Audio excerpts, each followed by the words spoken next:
Okay दोस्तों, तो अब अगला टॉपिक चालू करते हैं, that is called the gravitational potential energy.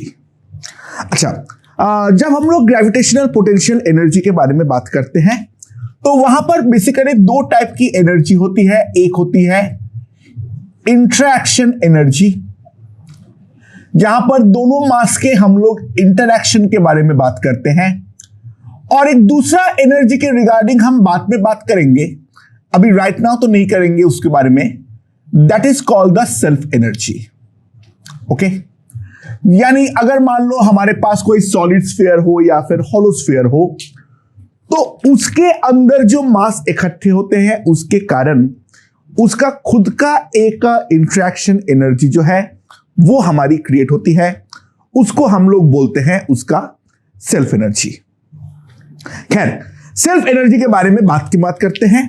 सबसे पहले let's discuss the interaction energy, और इंटरैक्शन एनर्जी को हम लोग रिप्रेजेंट करते हैं यू से। ठीक है, सो लेट्स सी क्या है हमारे पास। एकदम बेसिक केस को लेकर चालू करते हैं। मान लो हमारे पास है दो पॉइंट मास, यहां पर है m1, यहां पर है m2, और इनके बीच का डिस्टेंस जो है वो है r। Find potential energy of the system. Okay,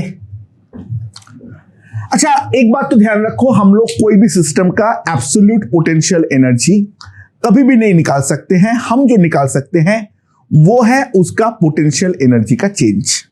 okay, खैर क्या है फंडा यहां पर, late m1 is fixed and m2 was initially at a very large distance, यानी practically at infinity। ठीक है, interaction energy at this instant मान लो that is equals to u infinite. ठीक है, now m2 is brought very very slowly, m2 is brought very very slowly towards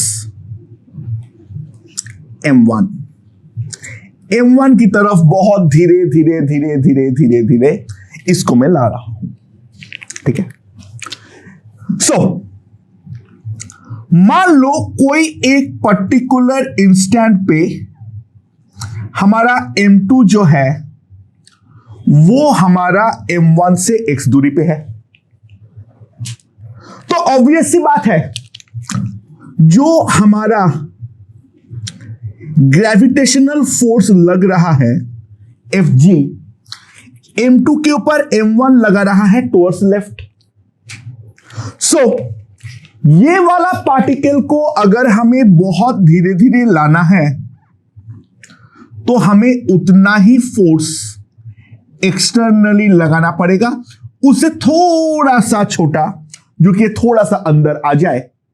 तो हमारे पास जो F एक्सटर्नल लगाना पड़ेगा उसका मैग्नीट्यूड है gm1 m2 by x square, और इसका डायरेक्शन जो है वो है हमारा इस तरफ।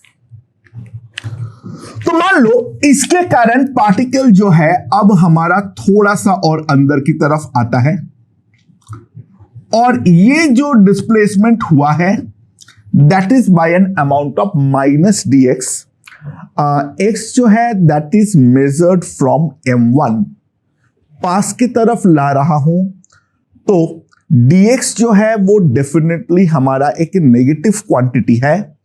तो to make it positive, displacement का मैग्नीट्यूड के बारे में बात करूं तो it has to be put a minus sign over it,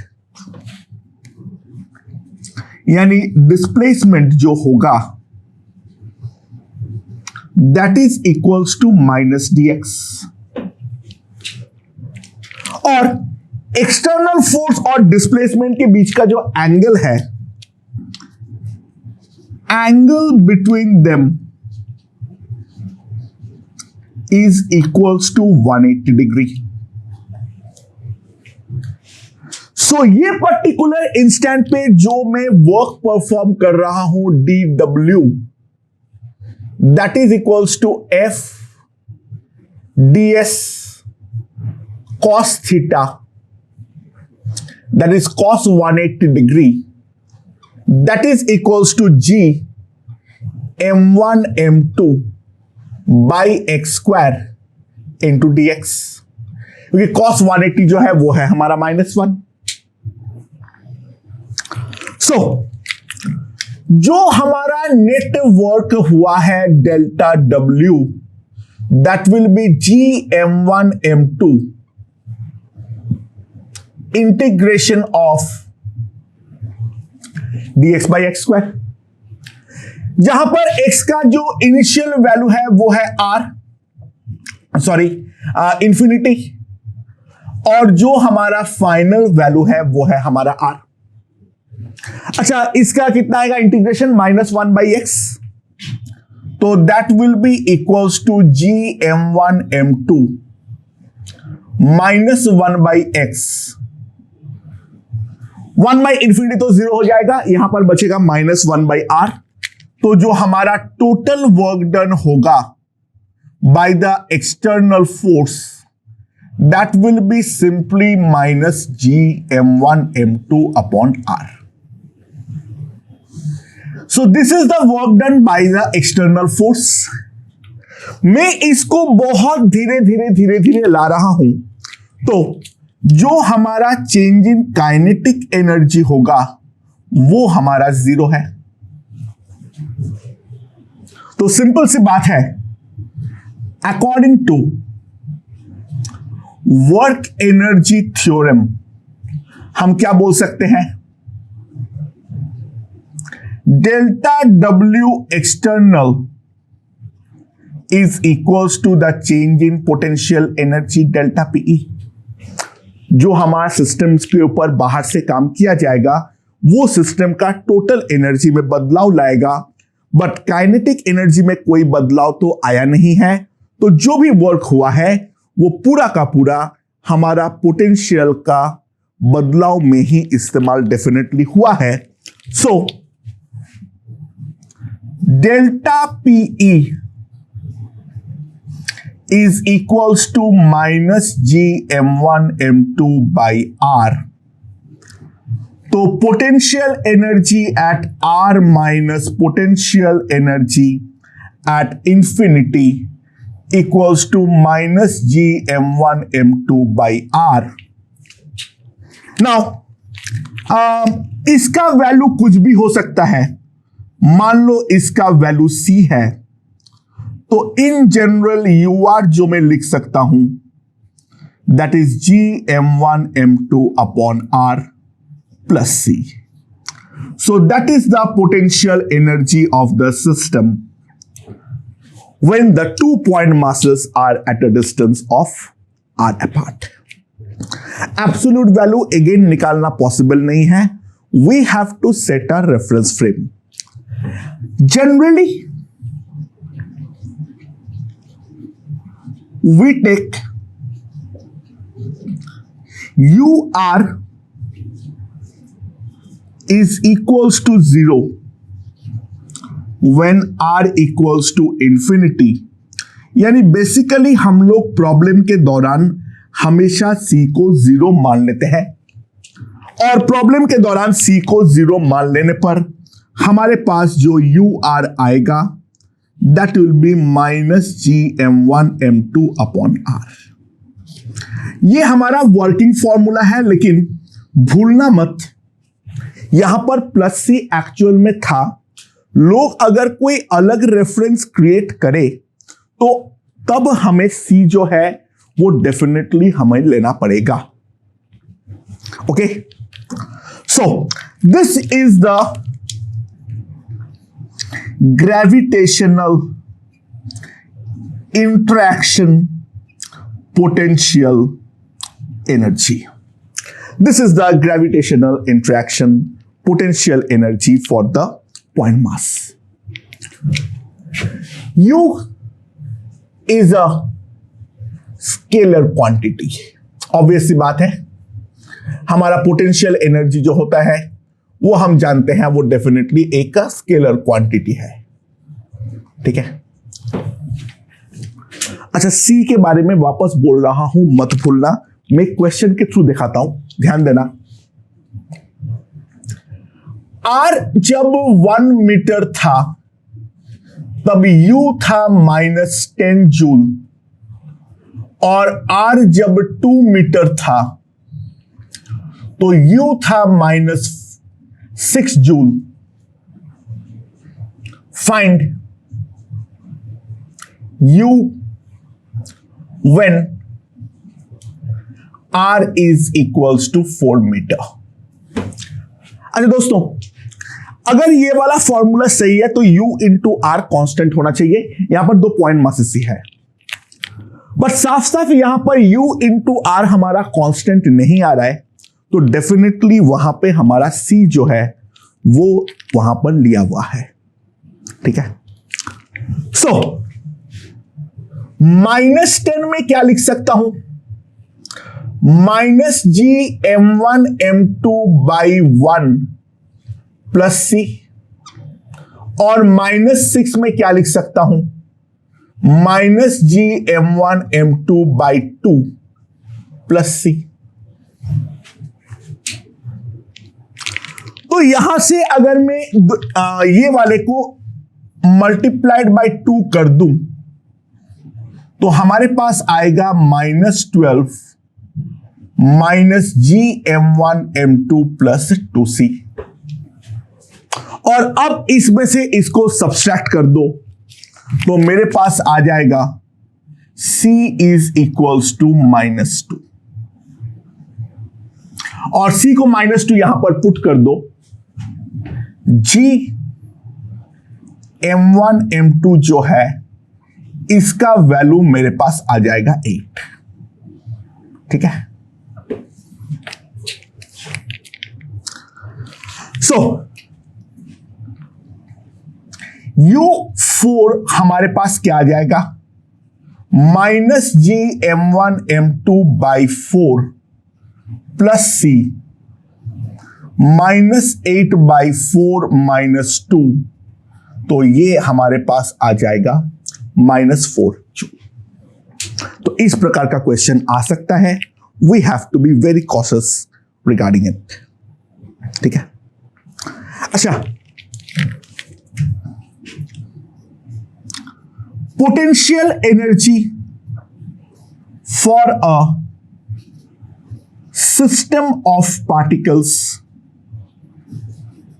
ठीक है, क्या आएगा? मान लो हमारे पास बहुत सारे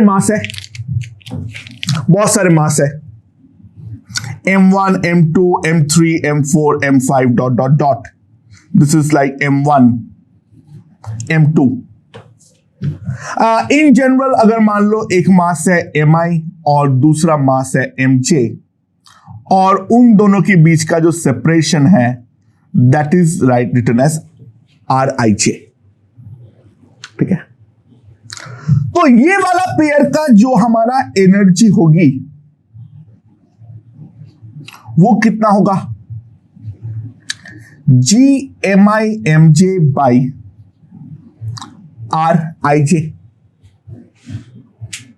राइट। सो टोटल एनर्जी जो होगी, टोटल एनर्जी जो हमारे पास आएगी वो क्या आएगी? That is equals to minus double summation I goes from 1 to n, J goes from 1 to n, GMIMJ by RIJ। बस ये वाला निकालने के बाद होल डिवाइडेड बाई 2 करना मत भूलना। सॉरी, यहां पे माइनस साइन मिसिंग हो गया मेरे से। यहां पर बाई 2 क्यों हो रखा है? This is due to the fact that every mass is counted twice, that every pair is counted twice। क्यों? देखो, जब मैं M1 के करस्पॉन्डिंग सारे के सारे मास का पोटेंशियल एनर्जी लिखूंगा तो वहां पर एक बार M1 M2 पेयर का लिखोगे, वापस जब M2 के करस्पॉन्डिंग लिखोगे तो भी तो M2 M1 का पेयर को वापस लिखा जाएगा। तो हमारा जो टोटल एनर्जी होगी वहां पर डेफिनेटली हर पेयर इस तरीके से डबल काउंट होने वाला है। तो इस तरीके में ऑब्वियस सी बात है, हमें ध्यान रखना है, जो हम ये वाले फॉर्मूले लगा के जो भी एनर्जी लिखेंगे उसको डिवाइडेड बाय 2 करना हम नहीं भूल सकते। हाँ, ऑब्वियस सी बात है, यहां पर एक क्राइटेरिया है, I is not equals to J। M1 खुद के साथ कोई इंटरेक्शन डेफिनेटली हमारा नहीं कर सकता है। तो एक सिंपल ऐसे सिस्टम का पोटेंशियल एनर्जी देख लेते हैं। मान लो हमारे पास एक ट्रायंगल है लाइक दिस, मास है M, यहां पर है A। ठीक है, तो पोटेंशियल एनर्जी कितनी होगी सिस्टम की? यहां पर पेयर्स कितने बनेंगे? टोटल 3, 1 2 1 3 2 3। कितना आ जाएगा? -GM² by A²। इन दोनों का इंट्रैक्शन एनर्जी, फिर इन दोनों का -GM² बाई A, फिर इन दोनों का interaction energy -GM² by A। तो टोटल जो इंट्रैक्शन एनर्जी होगा that will be equals to -3GM² upon A। ठीक है, यहां पर और भी सवाल पूछा जा सकता है। Calculate delta W to increase the side length to 2a। अगर मान लो ये पूरा ट्रायंगल का मेरा साइड लेंथ को 2a बनाना है तो उसके लिए वर्क कितना करना पड़ेगा? ऑब्वियसली बात है, अगर मान लो a के बदले 2a होगा तो हमारा जो फाइनल एनर्जी आएगी that will be -3GM² upon 2a। तो डेल्टा W जो होगा that will be simply equals to the final potential energy minus the initial potential energy. अगर मैं इसको कंप्यूट करूंगा that will simply come out to be equals to 3GM² by 2a। तो potential energy for a system of particles definitely हमारा काफी ज्यादा आसान है। ओके, तो इसके रिगार्डिंग और एक आध क्वेश्चन देखते हैं। क्या बोला हुआ है? मान लो हमारे पास यहां पर एक मास है M1 जो कि हमारा फिक्स्ड है। यहां से मेरे पास एक दूसरा पॉइंट मास है M2 at a distance of R0, और M2 को अब मैंने इस तरफ एक वेलोसिटी दे दिया V0। Find the maximum separation Rmax। ठीक है, तो सिंपल सी बात है, at Rmax velocity of M2 will be equals to 0. Maximum separation तो तभी होगा जब हमारा M2 वाला पार्टिकल मोमेंटरीली रेस्ट पे आएगा, हाँ कि ना? सो यहां पर अगर हम गौर से ध्यान दें,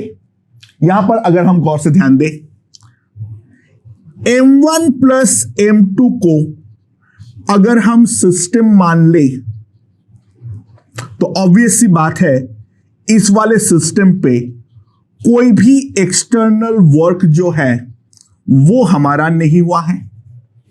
ये वाले सिस्टम के ऊपर कोई भी एक्सटर्नल वर्क जो है वो डेफिनेटली हमारा नहीं हुआ है। Therefore, total energy is conserved. जो हमारा टोटल एनर्जी जो होगा वो हमारा कंजर्व होगा। अच्छा, इनिशियली क्या है? इनिशियल पोटेंशियल एनर्जी कितना है मेरे पास? माइनस GM1M2 अपॉन R0, और इनिशियल काइनेटिक एनर्जी कितनी है मेरे पास? Half M2 into V0 square.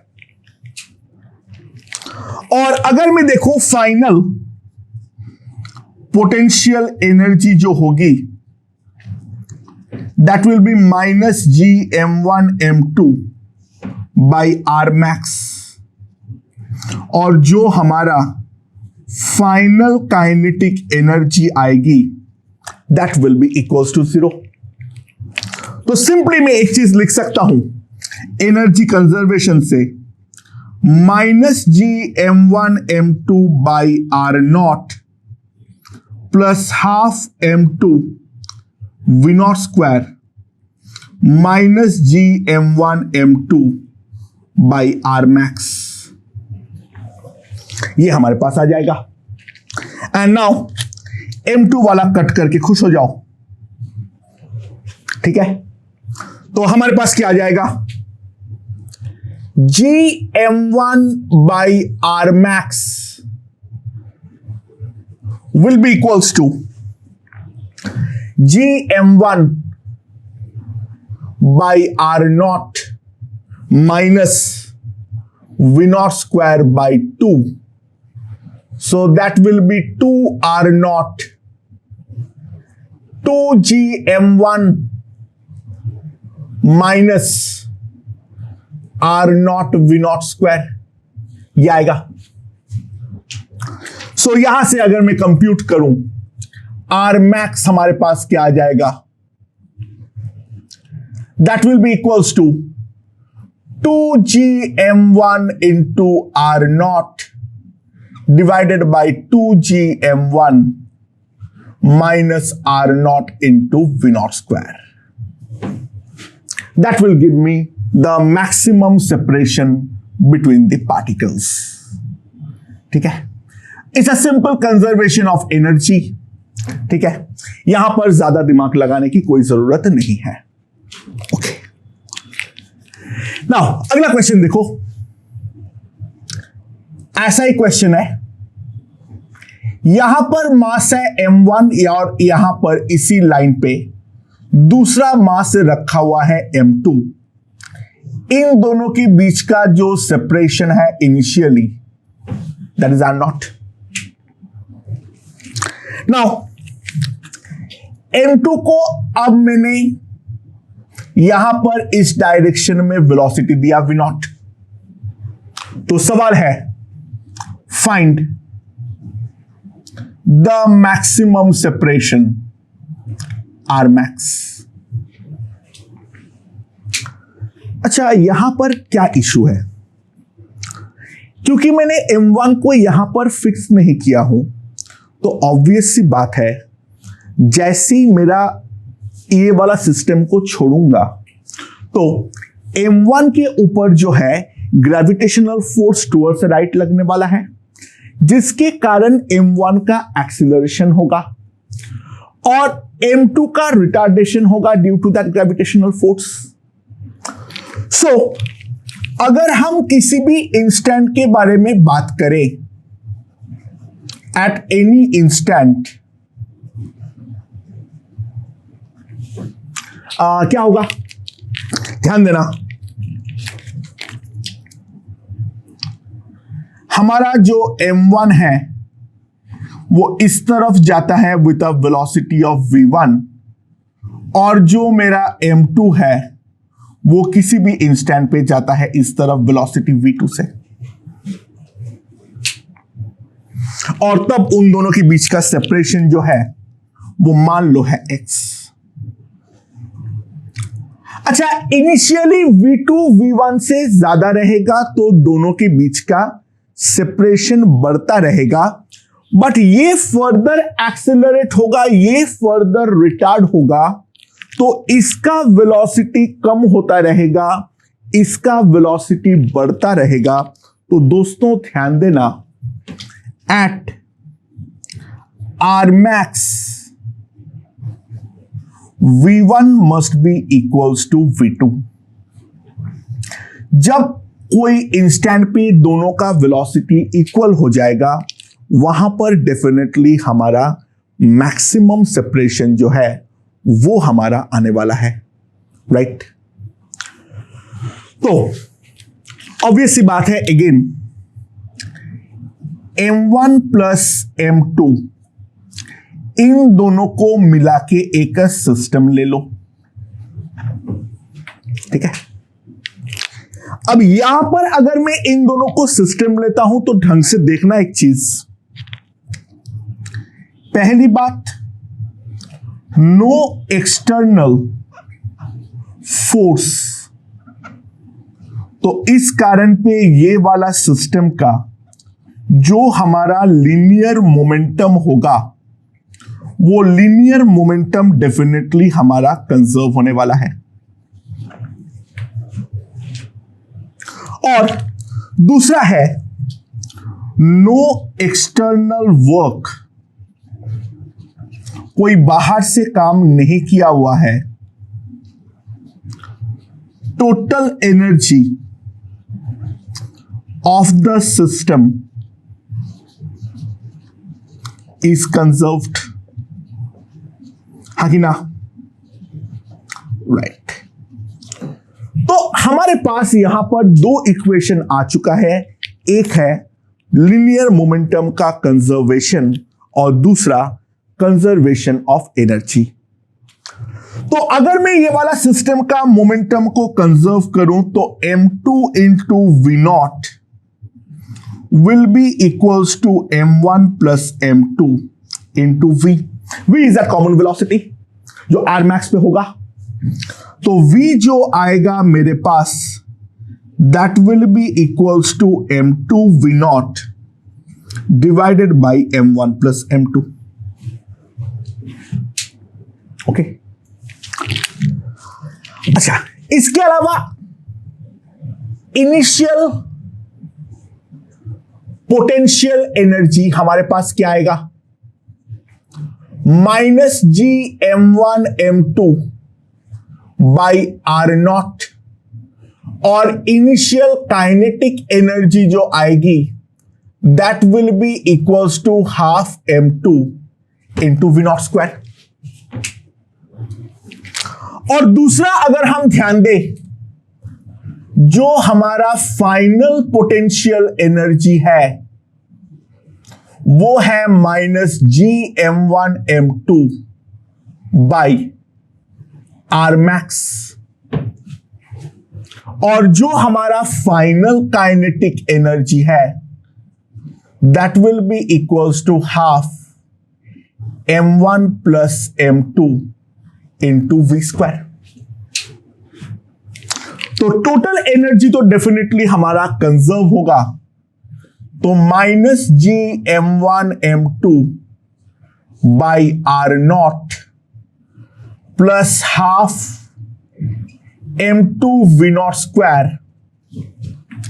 Minus GM1M2 by R max plus half M1 plus M2 into V square. V का वैल्यू अगर मैं पुट करूंगा तो M1 प्लस M2 तो एक जो है वो हमारा कटेगा, plus half M2 square V naught square by M1 plus M2, ये हमारे पास आएगा। अब एक बार एक काम करो, पहले एक M2 तो जो है वो कैंसिल कर दो। सो GM1 बाई आर मैक्स जो आएगा, GM1 बाई आर मैक्स जो आएगा, that will be equals to GM1 by R naught. यहां पर आ जाएगा minus V naught square by 2 1 sorry इसको मैं यहां पर शिफ्ट कर रहा हूं, plus V naught square by 2 M2 by M1 plus M2 minus 1। तो यहां पर क्या आ जाएगा, minus M1 by M1 plus M2। तो GM1 by R max, GM1 by R naught minus V naught square into M1 by M1 plus M2। And now यहां पर M1 जो है वो कैंसल आउट कर दो, तो 1 बाई आर मैक्स जो आ जाएगा that will be 1 by R naught minus V naught square by G M1 plus M2। अब यहां से R max जो है वो हम आसानी से कंप्यूट कर लेंगे। ठीक है, सॉरी मैंने एक 2 मिस किया हूं, हाँ यहां पर 2 जो है वो हमारा मिस हुआ है। ठीक है, अब इसका ये कंप्यूट कर लो, ज्यादा दिमाग लगाने का कुछ नहीं है। तो यहां पर हम लोग simply conservation of linear momentum and conservation of energy जो है वो हमने अप्लाई कर दिए। ठीक है, अच्छा नाउ यहां पर मेरा एक मास m है जो कि मेरा फिक्स किया हुआ है। ठीक है, मैंने क्या किया, यहां से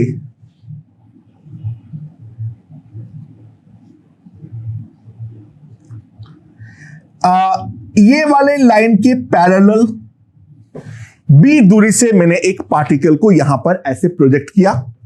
ये जो डिस्टेंस है this is initially very large. For sake of simplicity ये वाला मास को भी m ले लो। ठीक है, calculate the minimum separation between 2 masses।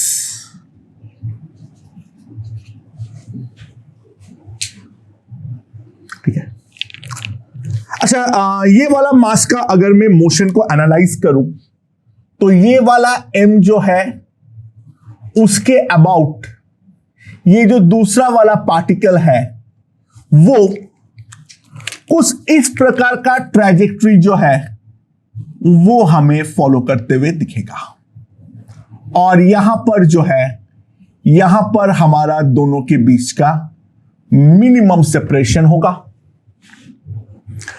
ध्यान देना, जब मिनिमम सेपरेशन होगा तो पार्टिकल का उस इंस्टेंट पे जो वेलोसिटी होगा वो डेफिनेटली ये वाला आर्मिन के परपेंडिकुलर होना चाहिए, क्योंकि उस इंस्टेंट पे v का कोई भी कंपोनेंट उसका रिलेटिव सेपरेशन के बीच में नहीं आना चाहिए। थिंक अबाउट इट, ऑब्वियस सी बात है नहीं आना चाहिए। मिनिमम का मतलब ही तो ये है जो हमारा dr/dt जो होगा वो हमारा उस इंस्टेंट पे 0 होगा। तो जो हमारा v relative along the line joining the 2 masses वो डेफिनेटली हमारा 0 होना चाहिए। अच्छा, एक बात को समझो पहले, यहां पर जो इसका इनिशियल पोटेंशियल एनर्जी है वो तो डेफिनेटली जीरो है, क्योंकि ये तो वेरी लास्ट सेपरेशन में है।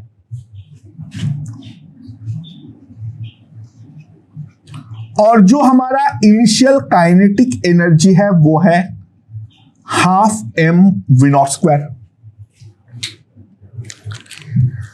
इसका जो फाइनल पोटेंशियल एनर्जी है that is equals to minus G M square by R min, और जो हमारा फाइनल काइनेटिक एनर्जी है that is equals to half M V square. तो एक तो हमारा इक्वेशन आएगा, दोनों मास को अगर मैं सिस्टम मानता हूं तो कंजर्वेशन ऑफ एनर्जी से मैं एक चीज तो लिख सकता हूं, that half M V naught square equals to half M V square minus G M square upon R min, और एक एम काट के यहां पर खुश हो जाओ, एक इक्वेशन तो हमारे पास आ गया है। अच्छा, एक मास को फिक्स किया हुआ है तो ऑब्वियस सी बात है हमारा लीनियर मोमेंटम कंजर्वेशन का सवाल पैदा ही नहीं होता है। तो अगला इक्वेशन कहां से आएगा इसके बारे में थोड़ा सोचने का ट्राई करो। दोस्तों ध्यान दो, ये वाला पार्टिकल चाहे कहीं पर भी हो,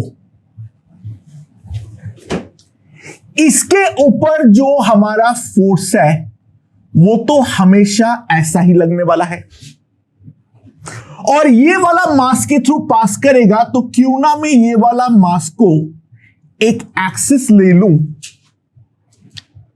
तो external torque on the moving mass about the fixed mass वो तो हमारा डेफिनेटली जीरो है। तो एक चीज तो मैं डेफिनेटली लिख सकता हूं, एंगुलर मोमेंटम जो होगा वो डेफिनेटली हमारा कंजर्व होने वाला है। नाउ सिस्टम का इनिशियल एंगुलर मोमेंटम अगर मैं देखूं, that will be mv naught into b, that must be the angular momentum here, mv into r min, तो v जो आ जाएगा that will be v naught b by r min। तो यहां पर हम एंगुलर मोमेंटम के कंजर्वेशन से अगला इक्वेशन को ला चुके हैं। सो दोस्तों मेरे पास जो आएगा v naught square equals to v square, that is v naught square b square by r min square minus 2gm upon r min। so यहां पर अगर हम ध्यान दें, r min स्क्वायर से मल्टीप्लाई कर दो और v naught स्क्वायर से डिवाइड कर दो, तो 2gm by v naught square into r min plus b square,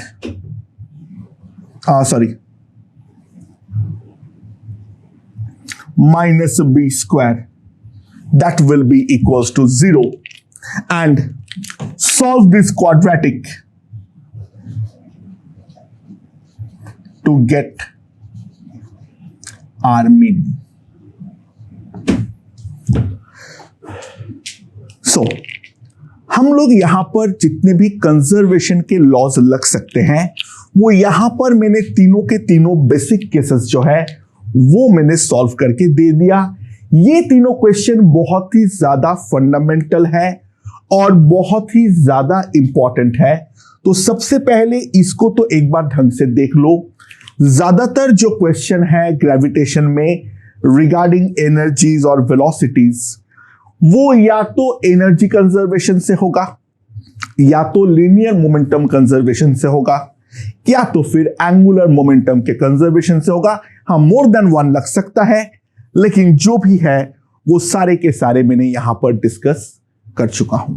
okay दोस्तों, तो अब कंटिन्यूअस बॉडीज के केस थोड़ा बहुत देख लेते हैं।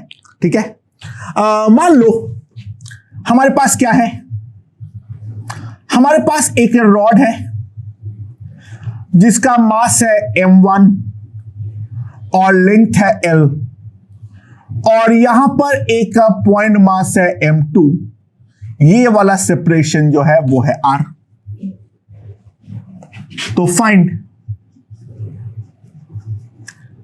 Interaction energy of the system. हमारा सिस्टम का इंट्रैक्शन एनर्जी कितनी होगी वो हमें निकालना है। सो दोस्तों, लेट्स सी।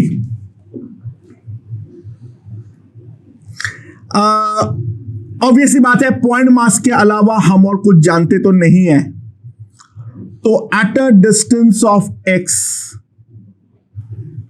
हम लोग यहां पर एक छोटा सा टुकड़ा काट लिए ऑफ थिकनेस dx। ठीक है, तो इसका जो हमारा लैम्डा है वो है m1 by l। ओके, तो dm जो होगा that will be equals to lambda into dx। तो ये dm और m2 के बीच में जो इंट्रैक्शन एनर्जी आएगा du, that will be g minus gm2 dm upon x। so du मेरे पास आ जाएगा minus gm2 lambda dx by x। तो हमारा जो टोटल इंट्रैक्शन एनर्जी आएगी ui, लैम्डा पुट कर दो, integral dx by x। x का इनिशियल वैल्यू जो है वो है r, फाइनल वैल्यू जो है वो है r प्लस l। तो इंट्रैक्शन एनर्जी ui मेरे पास आ जाएगा gm1 m2 by l ln r plus l by r। Okay, ये हमारा सिंपल इंट्रैक्शन एनर्जी है। और एक क्वेश्चन देख लेते हैं, चलो।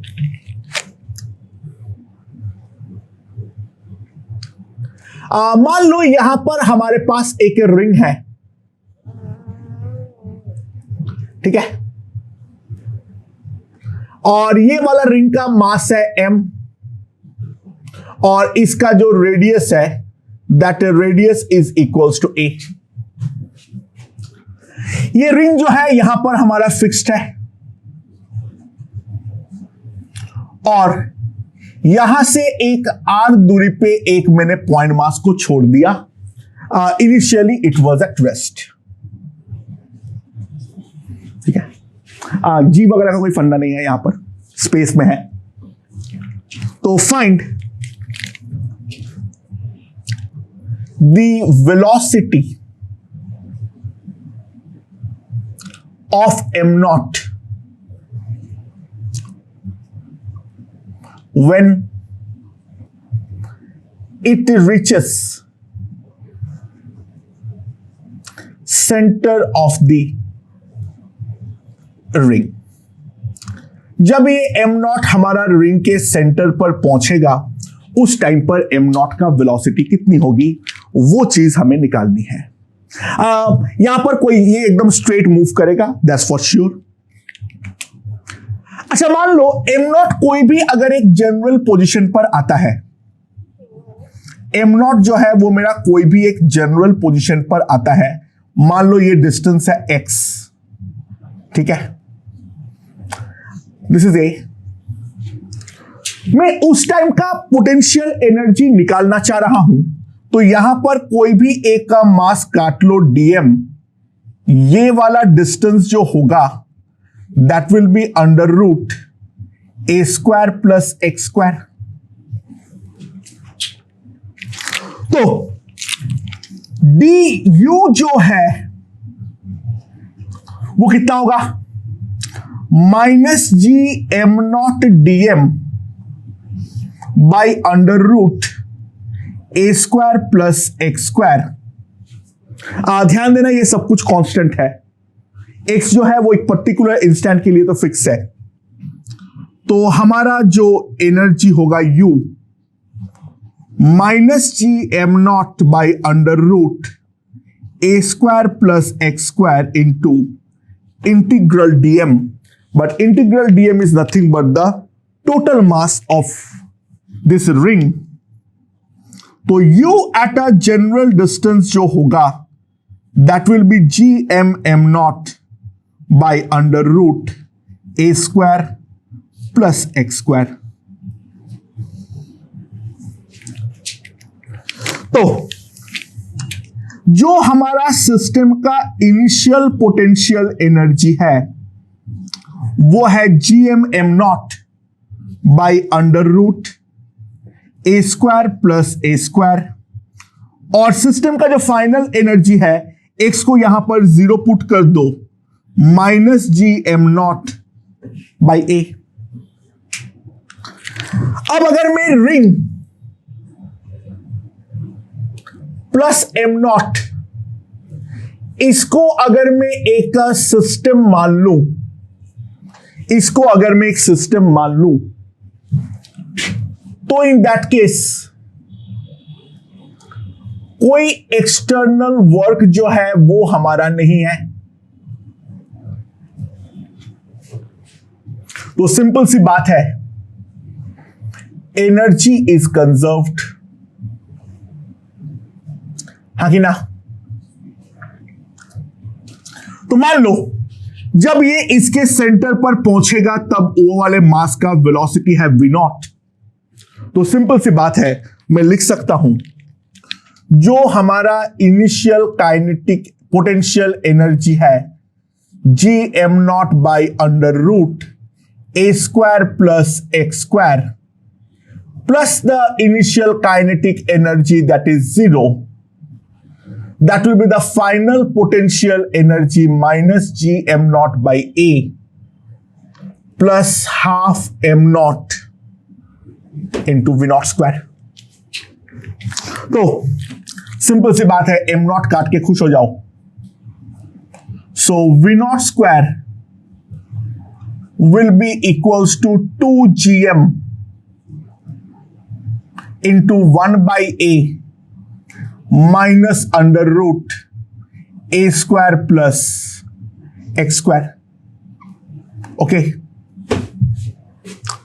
सो वी नॉट का वैल्यू जो आ जाएगा दैट विल बी सिंपली ये पूरा चीज का अंडर रूट। तो कंटिन्यूअस बॉडी में भी कुछ अलग नहीं करना है, सिंपली हमें इंटीग्रेट करना है। तो मैं पोटेंशियल एनर्जी में एक बार के लिए अब ब्रेक ले रहा हूं। पहले मैं डिफाइन करने वाला हूं ग्रेविटेशनल पोटेंशियल, और फिर जो है उसके बाद वापस पोटेंशियल एनर्जी के रिगार्डिंग जो भी क्वेश्चंस आते हैं वो सारे के सारे मैं डिस्कस करने वाला हूं। ओके।